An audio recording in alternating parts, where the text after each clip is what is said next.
sambil di video aja. Ya ini yang salah. Beredar di media sosial, sebuah video memperlihatkan seorang pria berseragam polisi tilang pengendara mobil. Namun, pria berseragam polisi itu langsung kabur menggunakan motornya saat direkam oleh pengendara mobil tersebut. Rekaman video pria berseragam polisi tilang pengendara mobil itu pun viral di media sosial. Dalam keterangan unggahan itu, disebutkan bahwa pria berseragam itu adalah oknum yang ngaku-ngaku sebagai polisi, alias polisi gadungan. Niat mau menilang, oknum ini malah kabur saat direkam warga. Diduga oknum gadungan, isi narasi dalam keterangan unggahan itu. Dalam rekaman video tersebut, terlihat seorang pria yang mengenakan seragam polisi menghentikan pengendara mobil.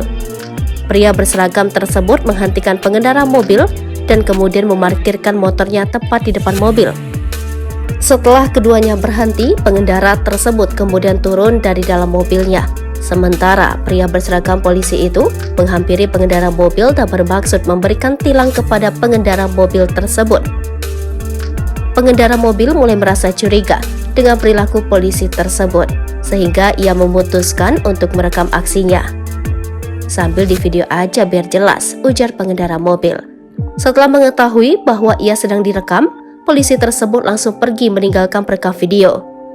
"Nah, ini ya salah, aduh," kata pria dengan seragam polisi tersebut sambil kembali menuju sepeda motornya. Unggahan video yang memperlihatkan pria berseragam polisi tilang pengendara mobil itu pun viral di media sosial. Tak sedikit warganet yang meninggalkan komentar dalam unggahan itu.